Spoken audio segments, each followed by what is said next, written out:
When you look at the GFC, where we watch property values tank, what caused the real estate crash back then? Would you say it was the foreclosures, the rate of foreclosures that caused the market to implode? If the CFPB, which wasn't in existing then, went to the servicers and said, we know you have 100,000 loans in default, but you can only put 10,000 a year into the foreclosure market, it wouldn't have flooded the market. Here's the problem that we've had in the last 20 or 25 years. The market manipulation by DC has caused a lot of these problems. I do think you're going to see some foreclosures come into the market because I think with the new administration in DC, the CFPB has been de-emphasized. Sometimes you're better off just feeling the pain quickly and getting it over with instead of dying. The way it used to be. Dying by 1,000 cuts, right? Mm-hmm. So the question you're asking, I think, is are we dying by 1,000 cuts right now? I hope we're not going to see the crash that we saw in 08. Dave, welcome back to the show. Great being here, Todd. It's always good to see you, my friend. Yes, always good to be with you. Crazy times. Uncharted. Not only on the real estate side of things, but politically, it seems like, last night's, address to Congress was quite entertaining. It was very interesting to say the least. But for the audience that doesn't know who you are, just kind of give an overview, what you do, and we'll dive in. Yes, I'm a real estate attorney here in Baltimore. I'm an attorney in New York and DC and Maryland. We have 8 attorneys on staff, so we cover most of the East Coast with our law practice. And I have a national title company called Crown Title, which is licensed in about 35 states to issue title insurance directly and conduct closings. Yeah, you're one of our referral partners in our network, and we think you do a great job. And excited to talk about some of these issues. A couple of years ago, you and I podcasted together. It was kind of like in the middle of the pandemic, and we were trying to sort it all out right on camera, trying to figure out all the answers, the way things were going to go, and you had said back then that we were in for the hangover that was going to show up as a result of a lot of stimulus, inflated asset prices. Of course, we know what happened in the real estate business. We may be at that hangover, but just kind of tell us, how's business? Well, it's interesting. Our commercial business is thriving. Some of that's, I think, because of our networking and our marketing, not necessarily the segments are producing. Residential is flat, obviously, even though we're diversified. Our diversified geographically, our primary markets are flat right now. And Charlotte and Nashville have certainly taken a step back. They were thriving at one time, and they've taken a step back. I do think you're going to see some foreclosures come into the market because I think with the new administration in DC, the CFPB has been de-emphasized. The servicers are now, I think, ready to put those or more of those homes into the market to be foreclosed. So I do think that more inventory will come on that side 6 to 9 months down the road.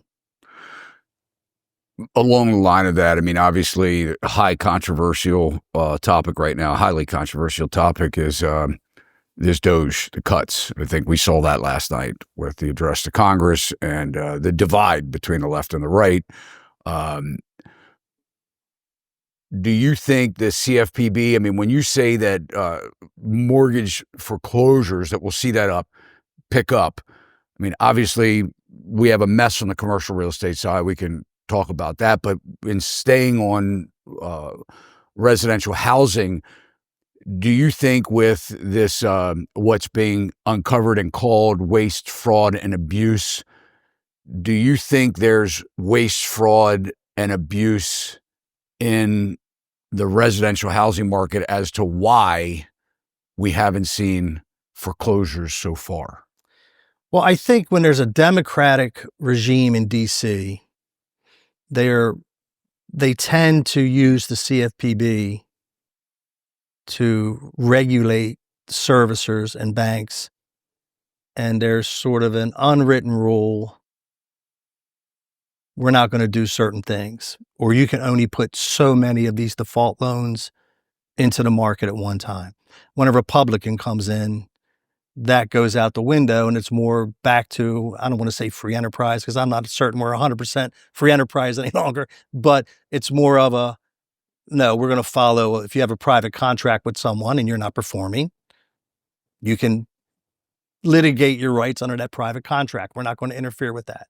So I do think now that servicers will take a deep breath and start placing these loans back into the market, which is not going to solve the inventory problems in a lot of respects, and it's not going to solve the affordable housing, but it will take first-time buyers, I think, and give them more options. While we're on the topic of the CFPB, let's bring in Fannie and Freddie, Fannie Mae and Freddie Mac. I don't know what the exact date was in 2008. Was it February 6th? I think it was 2008. The government took over, we'll say took over, but they call it a conservatorship, I think is the term that the government uses. They took them over. I mean, Correct. I mean, you could say they're in receivership, like if Wells Fargo takes a commercial property back and forecloses, they call that a receivership. So conservatorship or whatever you want to call it, they took them over. Can you kind of talk to the role of, what Fannie and Freddie, because a recent article that I read said that on the conventional mortgage side of things, that Freddie and Fannie backed about 70% of the conventional mortgages. Can you just kind of talk about what your understanding is? What happened in 2008? Why did the government take them over? What role do they have in the market? And we'll just kind of start with that. 2008 was all part of the bailout because the prices had shrunk. Fannie and Freddie backstopped that with insurance, and that gap had to be paid. And people holding the note said, pay up. I bought a $100,000 note. I'm going to get $50,000 when we sell this house. You owe me the 50. So the government had to come in and recapitalize it. And then because of that, they monitored and for a while, that number, I think you said 70% went down to maybe 45 or 50. It's creeping. That number's creeping back up to what really they're engaged with Fannie and Freddie. Now, there was talk at one time that Fannie was ready to come out of receivership, but I haven't heard President Trump mention that at all, or anybody from his cabinet. So maybe they have a different agenda, bigger fish to fry. I'm not really sure what the long term is there, but I think the secondary market, as far as mortgages, is functioning. I think it's working. I think the problem is the rates are still too high for most first-time home buyers, given the fact that real estate taxes have went up, insurance has went up if you can get it. In some areas of the country, you can't even get the insurance policy to cover the contract price on a loan amount. So if you don't have a large down payment, you can't buy the house. If you're in a coastal area in the Southeast or Southwest. So I haven't heard anything about Fannie Mae. We represented them for quite a long time. And I think it's business as usual. I don't think anybody's talking about doing anything different. What about the fact, Dave, that they don't publicize this, but you can certainly Google search it and find it. What about the fact that what's different right now is that when Fannie and Freddie were operating during the GFC and they were backing these loans, insuring the notes or whatever. So what they do is they basically buy the loans from the originators, right? They buy the loans. Right. They bundle them up into mortgage-backed securities. And then they sell those mortgage-backed securities on the secondary market, but they guarantee or ensure that those investors that are buying these notes won't lose money. Won't lose principal, and they get a certain coupon rate to it, right? So if the loan's at 7%, they get 7% and they can't lose the principal. Right. So when you get in a crash like we had in 08, and I know you might probably want to talk about this today, I hope we're not ready to see another one with the values. I'm surprised the values have held in most places. Again, it's local, as long as they've had.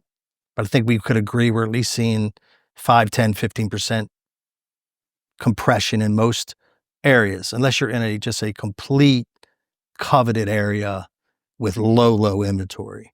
But I hope we're not going to see the crash that we saw in 08. I don't think we will, But before we get to that, let's Mhm. in staying on in spirit of the Fannie and Freddie. Back then,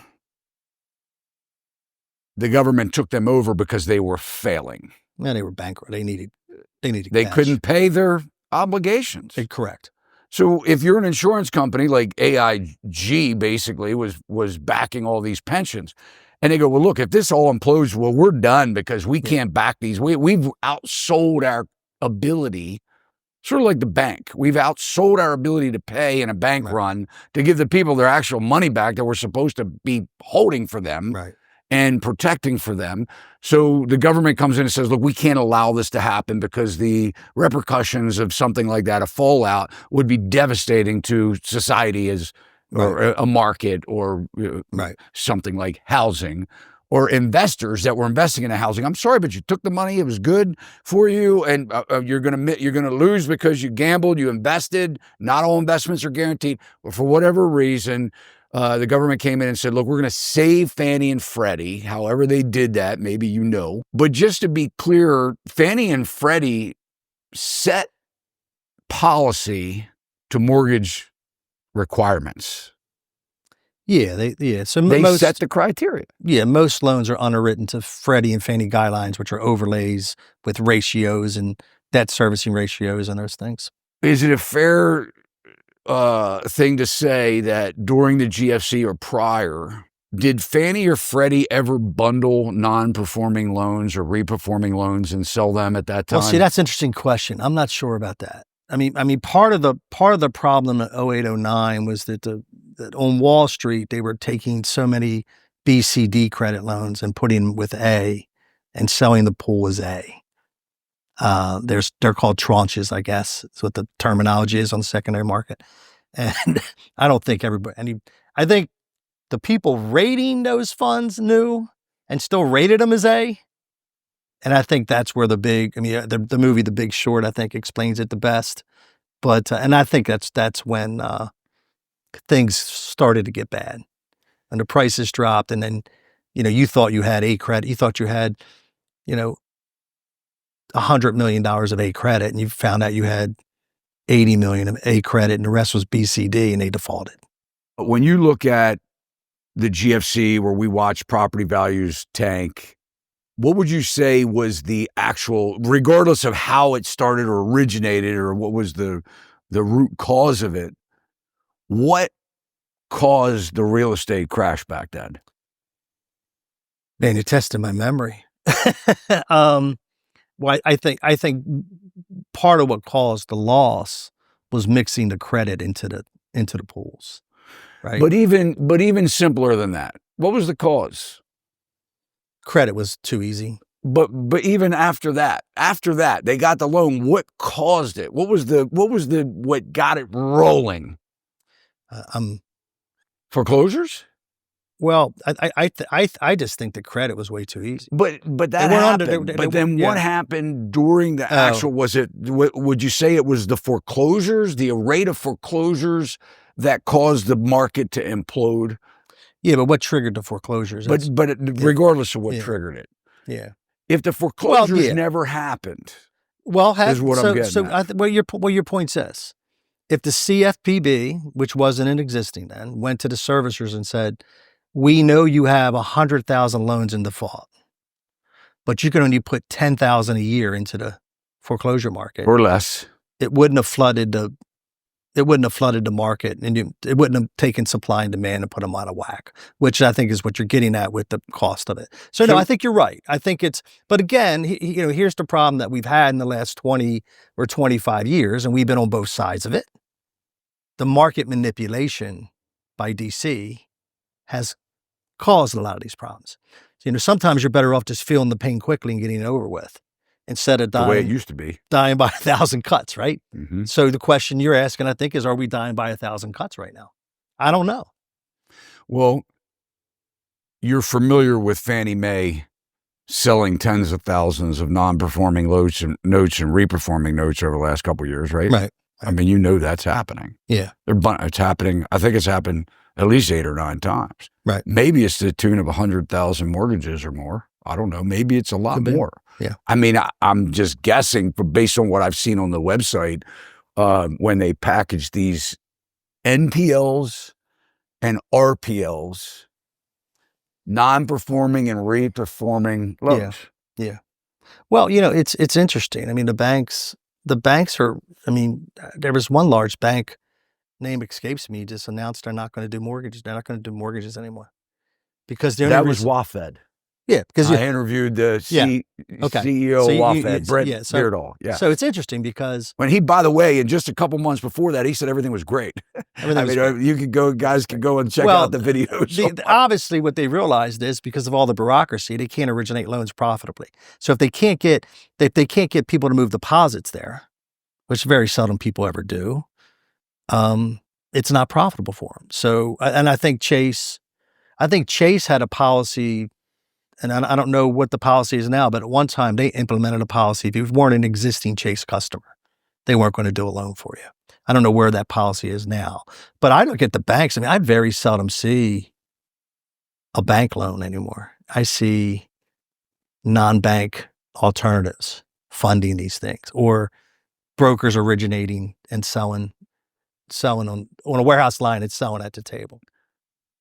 I want people to understand you were one of the few in the country that was approved to handle government foreclosures, right? I mean, you're right from the title perspective, from the workout perspective. I never got into the foreclosure part of it. I had a partner doing that. But once that happened, you dealt with them all. I dealt with them all for HUD and for Fannie. Yes. Yeah.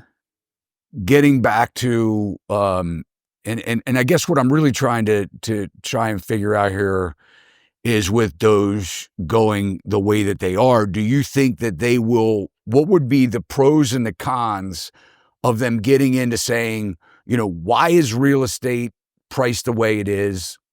Who's responsible for that? Now we're looking at it, and I want to talk about property taxes, but if you think about it, I think we can agree, we both thought that this should have madness, this price escalation, to the point that we've gotten America over the threshold so far from having affordable housing from a rental standpoint to a purchase standpoint. We got a lot of buyers that bought houses in the last 4 or 5 years, man. They are in deep crap because they didn't know that their insurance was going to go up, their property taxes were going to go up. They thought their rates were going to stay the same.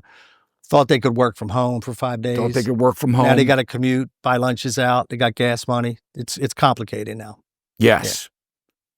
Yeah. We're both surprised. We've had numerous conversations on and off camera where we're both very surprised that this was allowed to happen. Yeah. We know that the rates were suppressed longer than they should have been. I mean, to have a 2.74 or 2-handle mortgage or 3-handle mortgage allowed the prices. Now the problem is we have the 2 and 3-handle pricing, but we have the 6.5% handle, 6-handle mortgage rate. Doesn't work anymore. If you're a first-time home buyer, you're losing at every part of it. You're paying a higher rate price. The household price is highest it's ever been. You're paying more in real estate taxes and more in insurance, especially in the Northeast. For sure. If the government controls the mortgage underwriting process, I mean, you'd almost say it's fair enough to say almost 100%, because you've got FHA and VA that you're throwing there, right? Yeah. FHA, VA, Fannie and Freddie. Yeah. And most people are underwriting to those guidelines. I agree. When people don't pay their mortgage and things aren't allowed to be foreclosed, who's paying off the investors of their losses? Well, the servicer has to cover some of that, has to front some of that money. The investors, I think the investors get it currently. I'm not 100% sure how that works on the secondary market. I think when you service it, you have to pay them. And I think you're running a tab. But what if they're insured? I mean, it's like a bond. If the bond... You can't cash the insurance policy until you liquidate the asset, which is where the rub is. You can't liquidate the asset until you have a foreclosure and an out sale, because you have to quantify your loss. Now, I'm sure the insurance company steps in and says, well, will give you. I mean, during COVID, there were millions of forbearance loans, modifications, soft seconds with no interest to catch people. While people would fall 40, 50,000 behind, they would just tack it on the end with a soft second with no interest. So a lot of times if you run title now, you see the original loan, it was 400, they modified it to 350, then they put 50 as a soft second at no interest. That should give that person a chance. Now they're paying the same interest rate at 2.5%, 3% at the 350.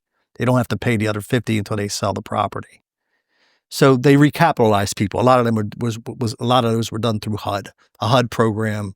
So I think the government stepped in and backstopped all that too, because I think the servicers and they weren't going to make it. There's no way. There was too many loans in default that they were told they couldn't foreclose.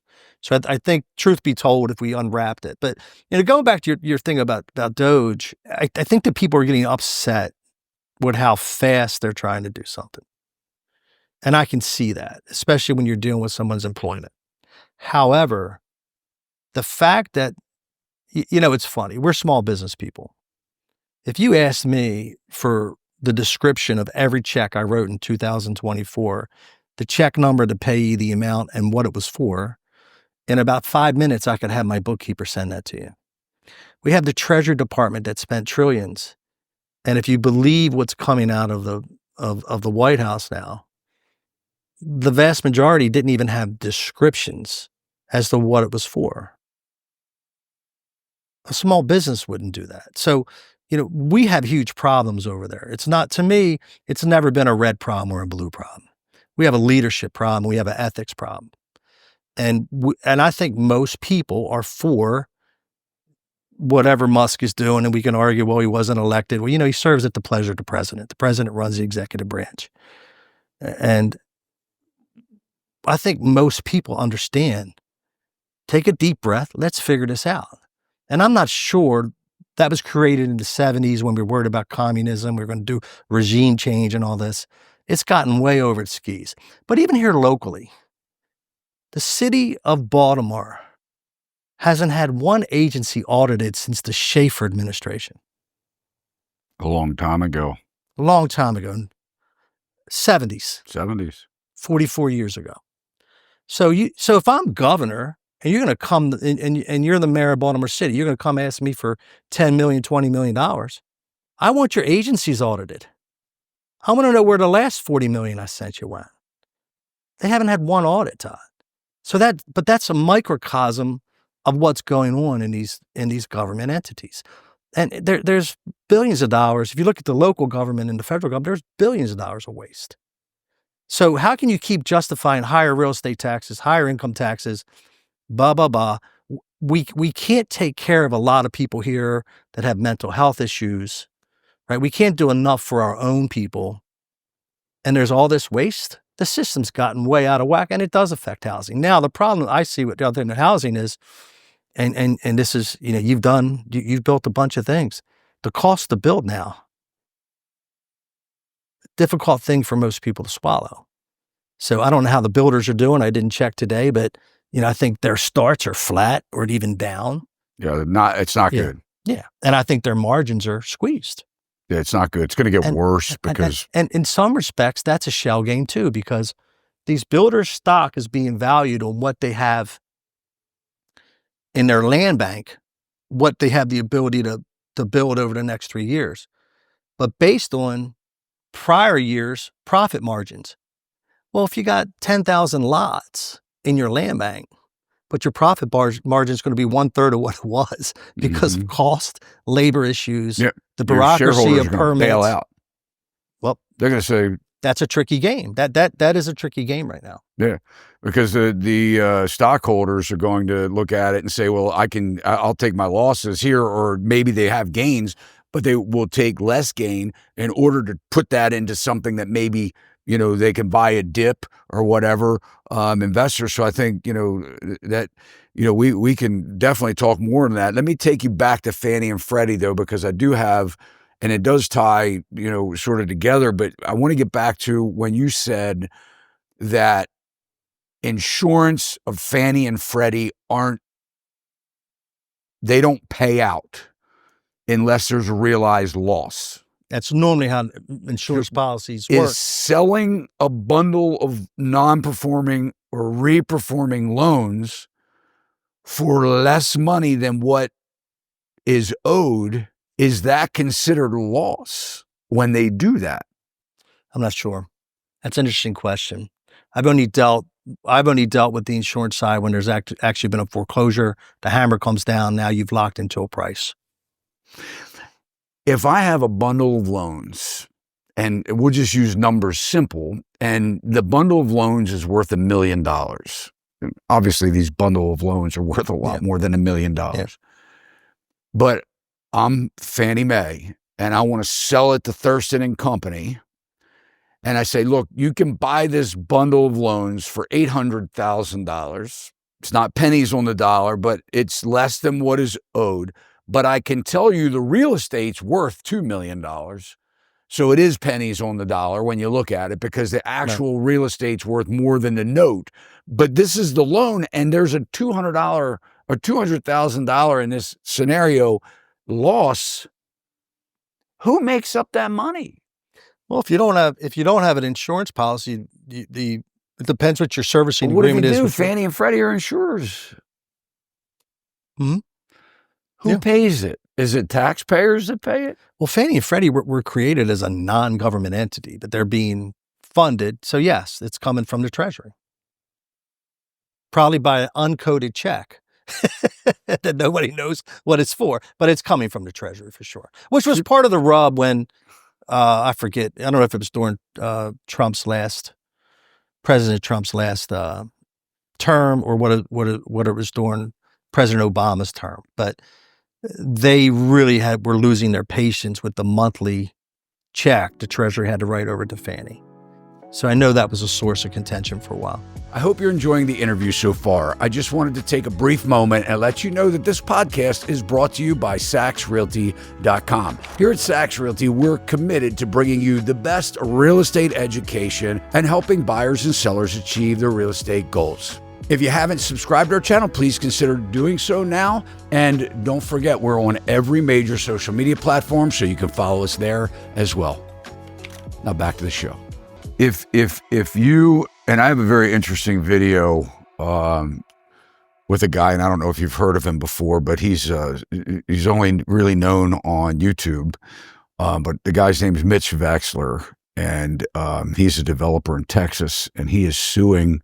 Well, actually, he's not suing. He's filed a criminal complaint saying that property taxes are not only unconstitutional, but illegal. And what he says is that what happens is the school boards in his, and we're going to find out, but what he says is that the school boards are the recipients of a lot of the money that comes off of property taxes, and they lever up the money that they collect with bonds. And so he's, in this video, he talks about it explicitly. But I guess the question that I want to get at here is, if we're allowing mortgage rates to be lower than what anybody else would do. And I think it would, if I were to go to you and say, would you lend me a 30-year fixed rate mortgage for 2.75%? You would probably say no. Correct. Why would you say yes? Right. I mean, your inflation's going to go up way higher than that. Right. Now you're actually losing money on my loan.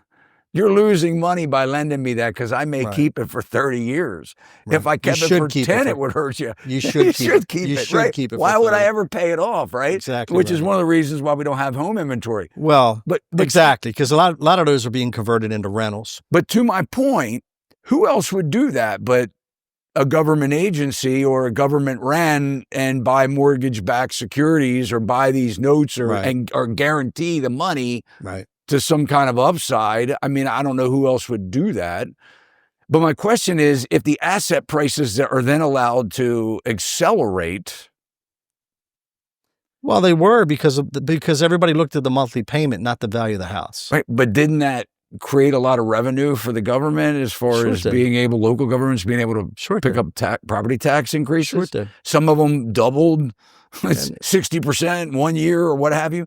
So as an attorney, I'm curious as to your opinion on this, because even though I know, I mean, you're a real estate attorney. What is your opinion on property taxes? You hear people like DeSantis saying that they want to try and eliminate them. The conscientious dissenters have always been there. The guy in Texas has an interesting point. I'll tell you why. So I think the federal Constitution, and if you look at our Maryland Constitution here, and most constitutions, I don't know anything about Texas, but Texas Constitution, they all allow the legislature to assess taxes based on certain parameters. One of them is the tax property being held. However, to dictate how that's spent, or to change the rate, or to change the process, should generally require an act of the legislature. So I think what he's probably saying, I haven't seen the video, is how do we have these unelected officials increasing the rate and then dictating where the money's spent? Only the legislature should be able to do that. And that's the unconstitutional part of it. But I don't think you're going to win a case in the Texas Supreme Court or the Supreme Court of the United States saying that a taxing authority can't tax property. Now, DeSantis is interesting because I haven't read the full proposal. What I'd heard that what he wanted to do was just when you bought it, he locked you in was one proposal. And I think they're doing various studies. Or can they raise the sales tax enough to eliminate the property tax? Now, that's really what that gets to is could we have a consumption tax in this country, right? And not have an income tax. So if you want to buy a $150,000 car, there's a 15% sales tax on that, but you're not paying any income tax. Well, does that help the lower earners and the lower middle class? Probably, because they're not consuming at the rate. Everybody wants to tax the rich more. I really hope they don't tax on unrealized gains. That's property taxes. Because that's become property taxes. But that also is I think the blue team, what was one of their proposals. So, Warren Buffett, has a tax basis of 40 million in his one portfolio, and it's now worth 100. They want to tax him every year on that 60, even though he hasn't liquidated that asset. I think that's a horrible idea. And I think it's a horrible idea because a lot of our capital comes from overseas. And I think people would just stop putting capital here. And so, along to your point, shouldn't be, I think that's unconstitutional to be taxed on unrealized gains. I think the 14th and the 16th Amendment, they both kind of address this from a taxation standpoint. Let's talk about what happens when you work and you pay income tax. When you buy a house and you're paying your mortgage payment, that's after tax dollars. It is now because they changed it. The only thing that was really able to be written off is the interest portion of it. Right. And most people can't do that any longer. And now they changed that. Yeah. And they've capped it. And that was one of the worst decisions our federal government ever made. But go ahead. So when I buy a house, my down payment money, after tax dollars. Yeah. You're doing the title work. When I bring you my money. Yeah. Transfer my money and you pay. If you need 20 grand to close, you earned 35 to get to the net to the 20. It's already taxed. And so now you're collecting transfer, recordation fees. Every state's different. Maryland's a big money grab. One of the highest. One of the highest. Transfer and recordation fees, a money grab. I mean, that's double taxation. So I'm paying money on my, but not only am I being taxed at a one-time rate, but I'm being taxed every single year that I own that property that I'm buying with after-tax dollars. Correct. Right? Not only that, but I'm being taxed at unrealized gains because they're raising my taxes based on the property value every single year. Is that correct? Yes. I will tell you, that's a recent phenomenon that, probably 10 years ago it didn't happen, but these local municipalities are desperate for revenue. and But they don't want to share where it's spent. Well, they also don't want to have a headline saying, it's what's happening here in Maryland, right? So Governor Moore doesn't want a headline saying that Governor Moore has decided to raise our income tax from 8% to 10%. So what he does, he just fees us to death. Everything's more expensive now. You renew your license, it's more expensive. You renew your CPA license, is more expensive. Everything's just double, tripled, right? Well, what's the local municipality say? We're not going to get as much money from the government this year? Well, let's just reassess all these homes, and then we'll put the burden on the taxpayer to fight us on the appeal office, on the assessment on the appeal office. Which is very hard to do. It's impossible to do. It's impossible to do because no attorney's going to take the case. There's not enough money in it. You try to do it yourself, they're going to put you through 2 administrative hearings, and then you're going to have to appeal to the circuit court. You're not going to have to get unless you have some legal training, you're not going to have to get the evidence into the circuit court. And you got a circuit court judge that's probably not going to be sympathetic to your argument. Because they're elected. And in a lot of ways, we'll stay out of that realm. But it's just because of the way things are, and the way they're elected. But anyway, but get to the so how is it different? Number one, I'm extremely confused on how people aren't more curious about this. I mean, if whether you're a Democrat or a Republican or independent or call yourself a libertarian, whatever it is, I mean, you're paying I haven't met one person, and I deal in a state where it's a blue state, man. Right? One party state. It's a one-party state, right? So, but I have not heard one person say they're happy about paying property taxes. I've not heard one person say that they're happy with the property tax assessment. So is there a more fair and equitable taxing system that benefits everybody? That's the question. And is that a consumption tax? Not with the amount of money that's needed right now to run everything. Well, it's not. Right. They need everything. They need that system and more. But Todd, you're hitting the underlying issue. Is that Ronald Reagan once said the trouble with government is if something's moving, they tax it, and if it stops moving, they subsidize it, and that's where we've been, and that's where we are. Where are we different? Getting back to the realized, taxing me on realized gains or taxing me on my money that I spent, even if you're not taxing me on the realized gain, if I buy a $200,000 house and you're taxing me every single year on my purchase of the $200,000, well, why wouldn't you just tax my $200,000 that's sitting in a bank account? Isn't that the same thing? Yes. It's the same thing in some respect, in that it's an asset you're holding. But I think that the cash would be. I think the way a taxing authority would look at it is, if you have a piece of property in this neighborhood, you're using the resources in that neighborhood. You're using the schools. Now we can debate about that. You're using the schools. You're using the roads. You're using the community center. You're using the basketball court. So all of those things has some value to you, and that's where the nexus of that tax is. Your cash, you could be in Germany and have $200,000 here, right? But I worry, I think there's probably maybe a higher sales tax, and then maybe more exemptions on the income tax side. I don't know. I mean, they're arguing now that they wanted to hire, I guess President Biden's administration wanted to hire, 100,000 IRS agents. And now they want to fire, President Trump wants to fire 100,000 agents, all of them, whatever it is. So, the question just becomes, with technology, it's very interesting. With technology, I don't understand why they need that many IRS agents. I mean, they have, when you submit your tax return. Now, granted, take the people out of the realm that have 10, 15, 20 LLCs that are all feeding into a tax return, right? I mean, we've all seen the tax returns that are 200 pages long, but the vast majority of people have what? A W-2, a 1099, whatever it is, right? Yeah. Well, the IRS has the same information.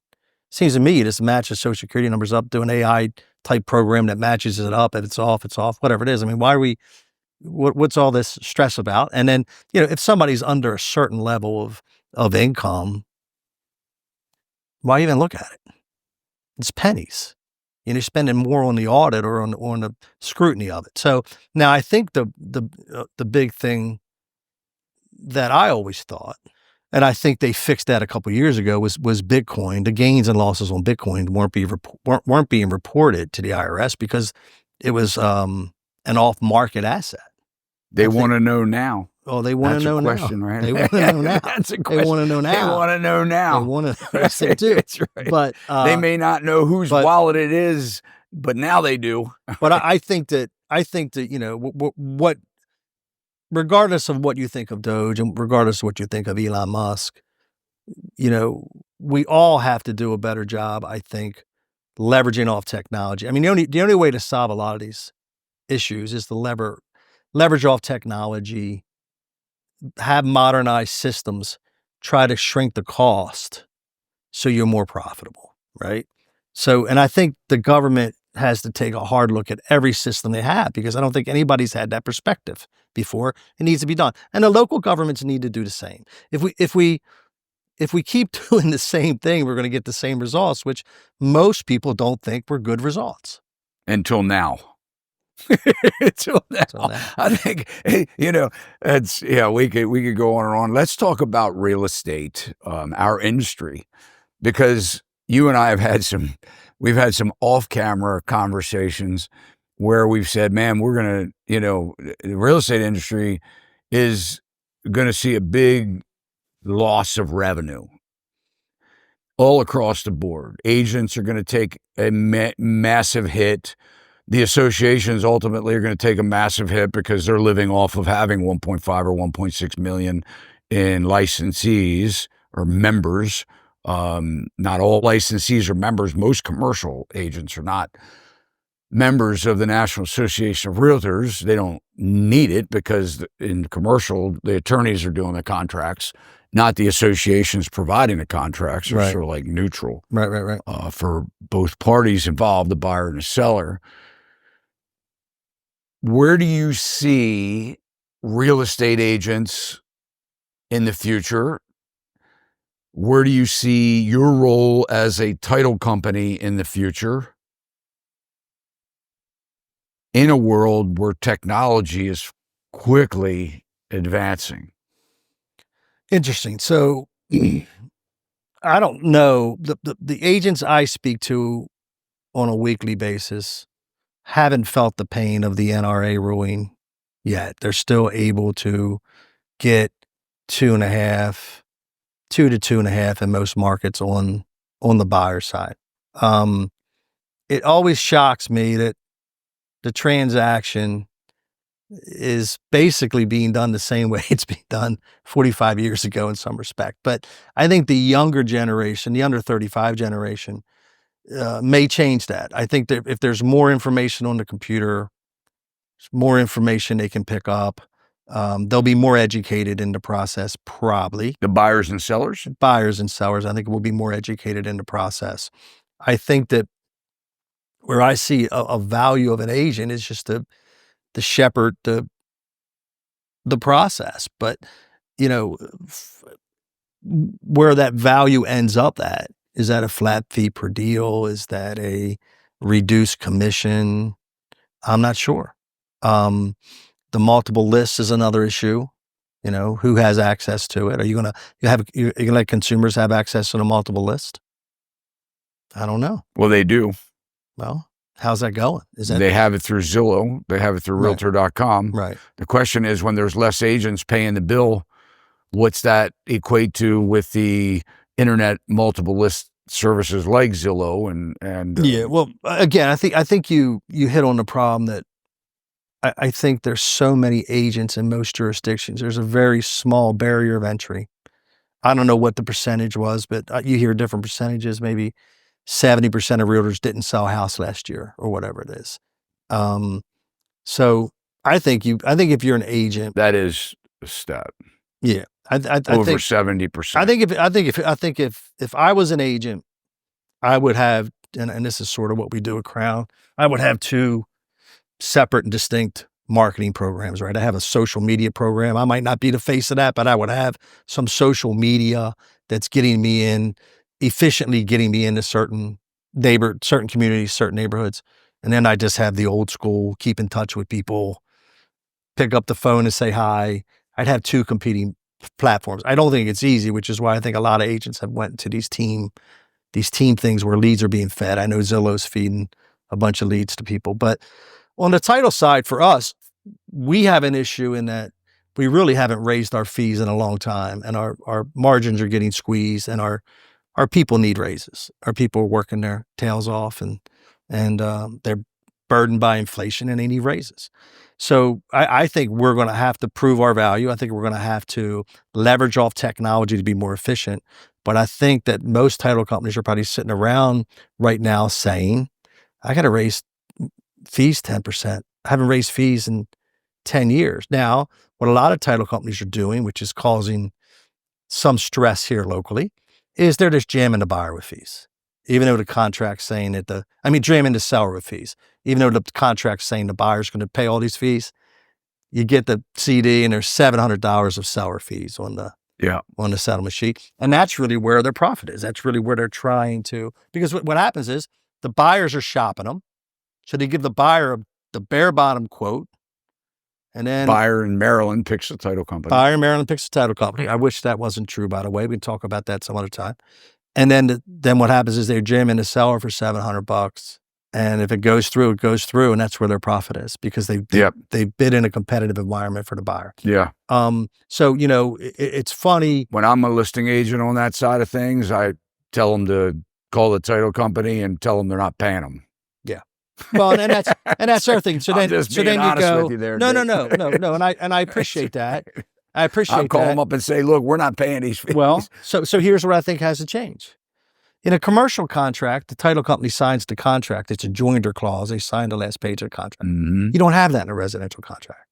So our response to you is we say, well, we didn't sign the contract. How you obligating me to set fees we've never been negotiating? Here's the deal. Here's what I did for the seller.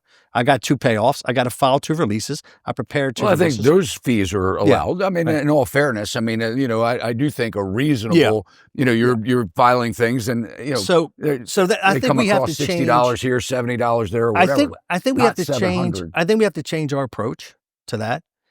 And I also think these dual settlements is ridiculous, where the buyer picks ABC title company, and then the listing agent says, well, no, you got to go to CBS title company because I know so-and-so and stuff. That's a money grab. Of course. That is a complete money grab. Yeah. They make it seem like the seller wants it that way. Seller wants you to use this title company, or you have to. And then what happens is the agent doesn't push back, the buyer's agent, and the buyer doesn't know. They just want the house. And, do you think, so you say that you're, and look, I mean, you have to make money or you'll be out of business. You have to, people need raises or they'll leave you.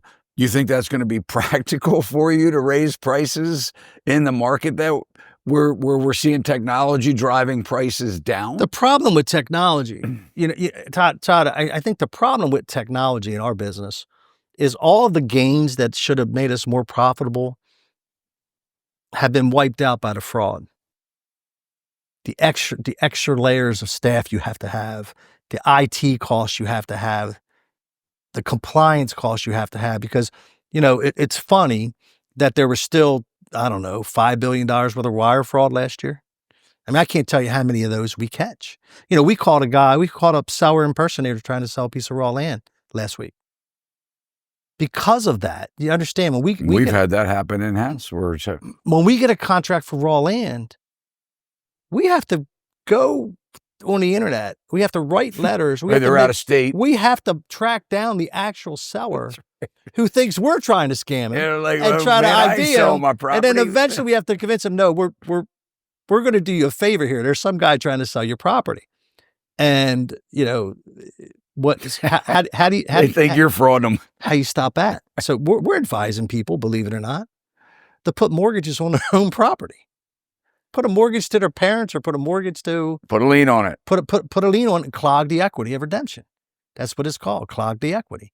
So create an LLC, put a loan to that LLC, and then if somebody tries to sell, they won't try to sell the land. They'll look and they'll know there's a lien. Or if they try to sell it, we're going to be calling the LLC wanting a payoff of the lien, and you're going to say, wait a minute, I'm not going to sell that land.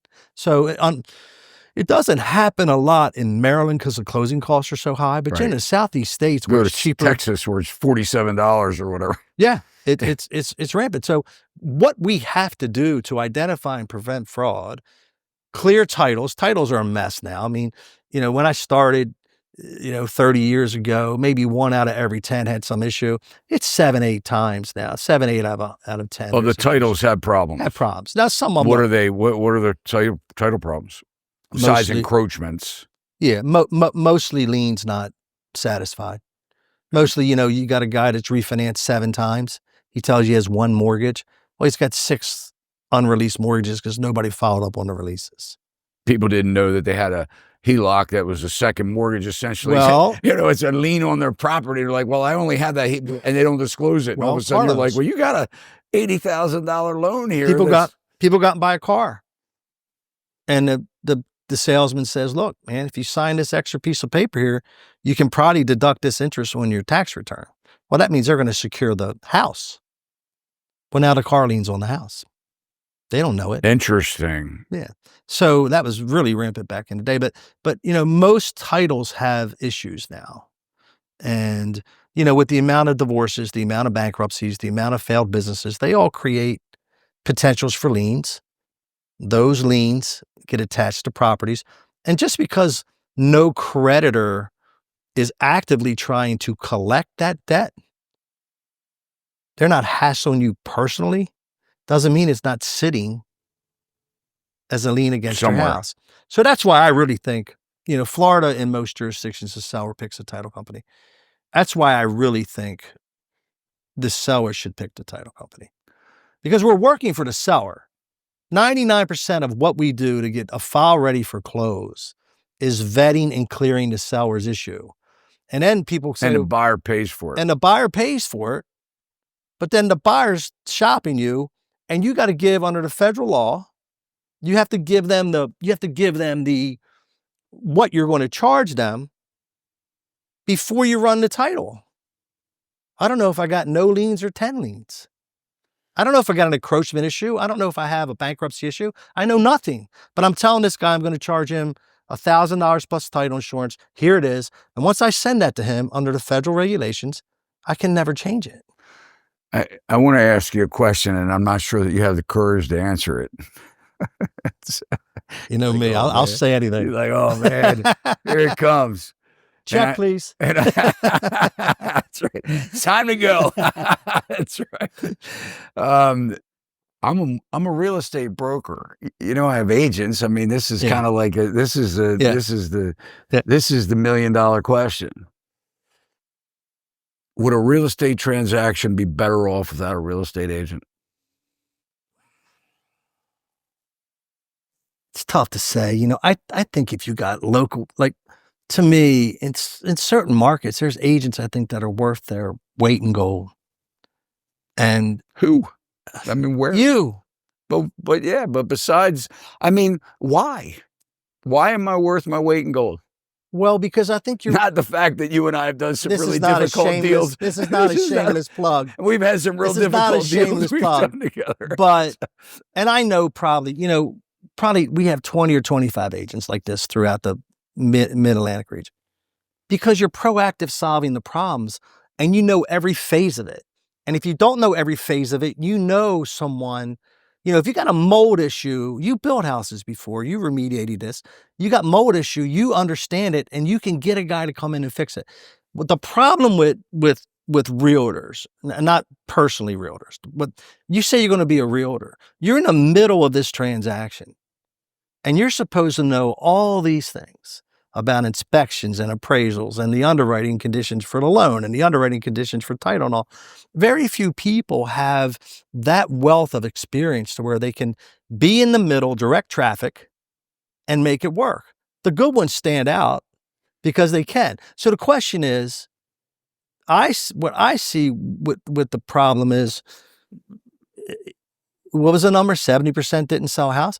If you're selling one house every 3 years or one house a year, you're not good at it. You can't do anything once a year and be good at it. Try playing golf once a year and being good at it, right?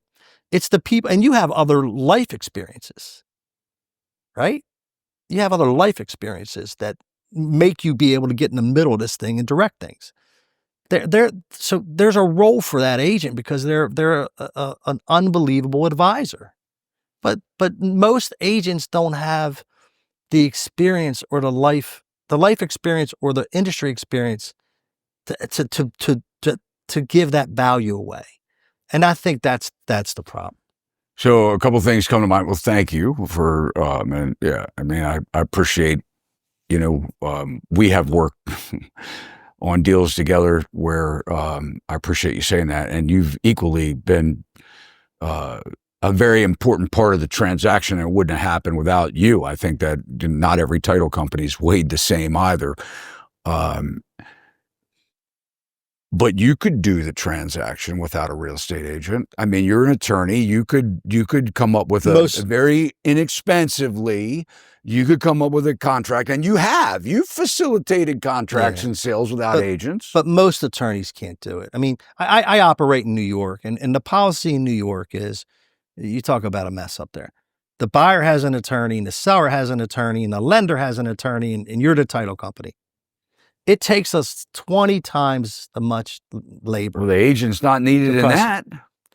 Well, the attorneys write the contract. The agent, once the agent finds the house.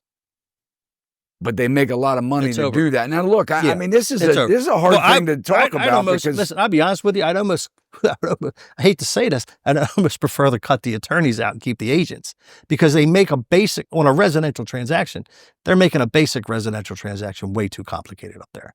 Okay. You have a lot and block subdivision that some well-respected builder built homes there 15 years ago, and you're getting hit with a $3,000 legal fee because that guy's, what the hell, what value is that attorney adding at that point? If you paid a fair value for the house, the question is, what will technology do to it? And I mean, what are you seeing with the NRA ruling? Are you seeing with NAR? NAR, are you seeing business as usual? Man, I tell you what, I had somebody ask me this question. Is a class action attorney and started asking me questions just like that. And I thought to myself, well, I don't know that I want to, give my opinion on it.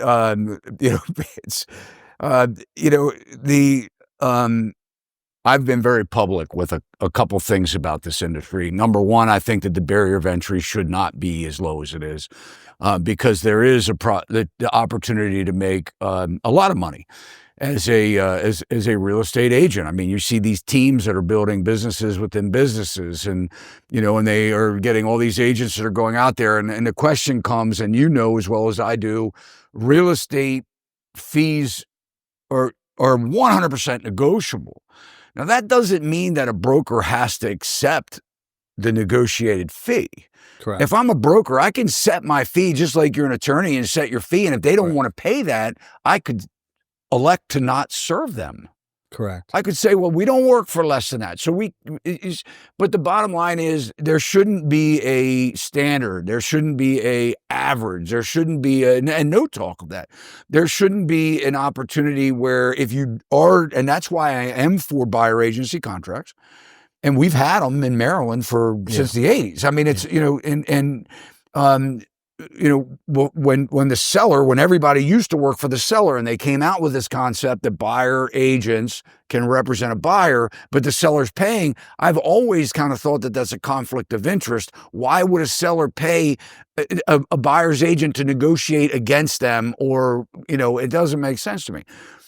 I am okay with the way that it is right now. Sorry to say for all the brokers and real estate agents that are pissed off because they got to get buyer agency forms signed. We've had to do that forever here, well before I ever got into the business. And at the same point in time, the agents weren't doing it. They were waiting. They were afraid to present it. They didn't know how to talk about it. So in a lot of ways, I'm happy that it's been so publicized that it allows us to have a conversation more comfortably with a buyer to say it's the law. Well, it's been the law, but it's the law, right? Right. And so I think that is I think is good. Do I still think that there's this underlying, if you don't do this, no one's going to look at your house? If you don't pay a buyer's agent fee, do I think agents are out there saying no one's going to look at your house? I think that probably is conversations that are being had. It could be valid. It could, in some situations, it could be valid, because if a buyer can't afford to pay, anything, they don't have the money, they may instruct their buyer agent to not even show them the house if there isn't money to pay the agent. That's a cleansing process. But I wonder all the time, because the question that is asked of me a lot is, are agents responsible for the pricing of real estate? And it's been asked so many times that it's actually caused me to not ignore it. Like, I have to look into it and go, well, I guess maybe. And people would say, well, that's ridiculous because it's only worth what people are willing to pay. But then we came into a 2020 environment where we had something called FOMO, fear of missing out, and we had emotions in multiple bidding situations, and then agents recommending instead of saying stop. So the trick is, the asset's only worth what someone's willing to pay. So a good agent's got to find the someone that's willing to pay the most. The most. And it's the strategy of the list is where the secret sauce is. We talked about it today. You listing low and trying Agents to create are hype. Dropping prices now You're below to get it back up the hype, again. Yeah. Or you're going in high. What's your strategy? And you got to know the local markets. And sellers want that. They want the most. Yeah. So an agent's job is to get them the most when you're working for the seller, and the buyer's job should be to negotiate the best deal. And and this is where I guess my issue comes in.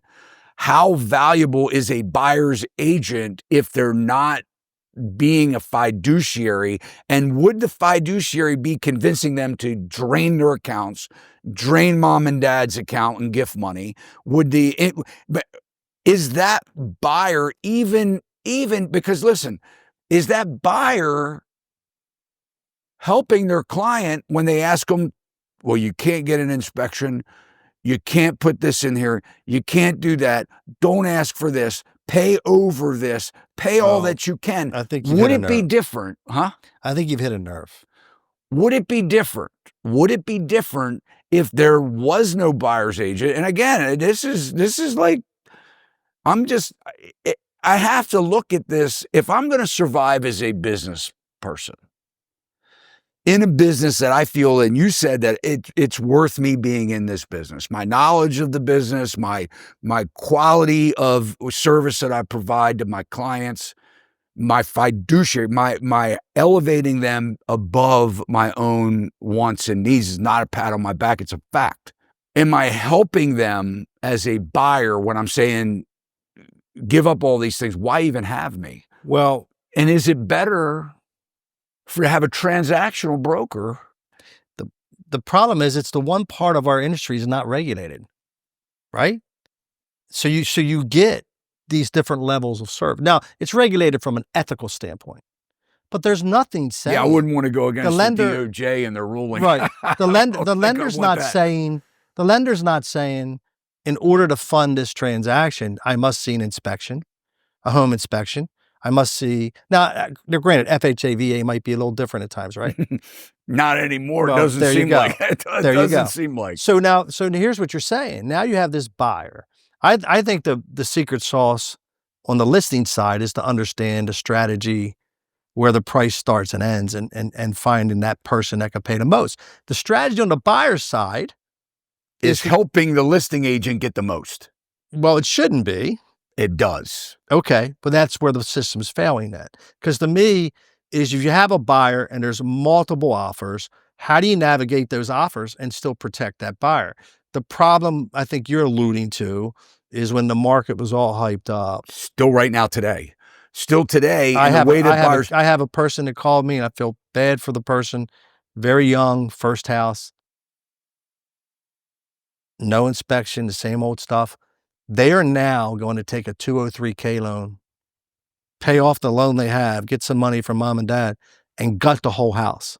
Because there were so many issues, they don't think it's livable for the next 10 to 15 years without huge repairs, and they'd rather do it all at once. Lucky that his family is educated, they have some money, have a small business that's profitable. They're just going to bite the bullet, say lesson learned. The kid will stay there 20 years and get his money out of it. But that's a rarity, Todd. And look, at a minimum, you need an inspection, even if it's for informational purposes, because you got to know what you're, if you need a new roof, but if you don't have an out, if it's informational purposes, you don't have it as an out. We're here saying that people are getting swallowed up by the insurance and the taxes, and it's true in some cases. You need a new roof and new windows in 2 years, and you got $2,000 left in the savings account when you buy. That's a struggle, right? So yeah, but I think if you're ethical and you're advising that buyer the correct way, I think you're worth your weight in gold. I think if it's... Or they don't get the house in a lot of cases. Well, that's okay, because sometimes in life, the best deals you make are the ones you don't make. Mm-hmm. But you have to have the guts to say that, right? You and I are a little further along in our career. Is a new agent that sold one house the whole year, are they going to have the guts to say it, or are they even going to know they should say it? Right. That's the problem. That's the problem. Right. So I can see what you're saying. But to say, are they better off without any assistant? I don't know. I think the ones that convince them to buy a house without an inspection, the ones that convince them to waive all their contingencies, the ones that put their own lack of income ahead of a one-time sale, a one-time commission check, and just like you described, the people that have to pay for it for years and years to come, in my opinion, they didn't help that buyer. Right. Well, if you're going to be a professional, you're going to hold a license, you got to take a long-term view of your career. It's not a job, it's a career. The people that are going to be successful are the people that are treated as a career. And sometimes you have to walk away. Sometimes you have to say, I can't in good conscience tell you to do this. It hurts sometimes, but you gotta, I think people make life way too hard. I use the grandmom rule. I'm not ever going to tell my grandmother was the love of my life. I'm never going to tell anyone to do something that I wouldn't tell my grandma to do. That's just me. Yep. And you know what? There's some short-term pain, but you sleep at night. And long term, it's been great. Yeah. And I think that's the problem we have. I think we need more people following the grandmom rule, and we need less people worrying about the red team and the blue team. We need to worry about the red, white, and blue team. That's my well, man. message. I always appreciate our conversation, Dave. Yeah, great being with you, buddy. And for anybody looking to transact on real estate, and look, and I'm the first to say, if you have a buyer and seller and you don't need a real estate agent, but you need a good real estate attorney and a title company, I mean, I always recommend you, always point them to you. I like the fact that you're attorney owned. A lot of title companies, they farm that out, but it's actually your business. I can pick up the phone, and I think any of your agents can, and any of your clients can, and I've seen it in first action, where people pick up the phone, and you've been on vacation and you've answered calls, and I can't tell you that in business, you need that in business. So I thank you so much for that you provided for all of our clients. Appreciate it. As being a continual contributor to our podcast, and all your information is below in the show notes, and I encourage people to reach out. Thank you, sir. Talk to you soon. Great being with you. All right, man.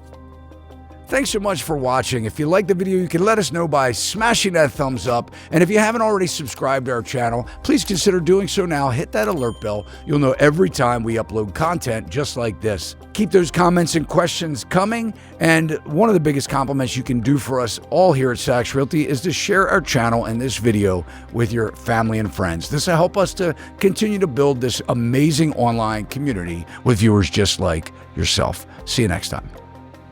Sachs Realty, Maryland broker number 607720, office number 443-318-4514, equal housing opportunity.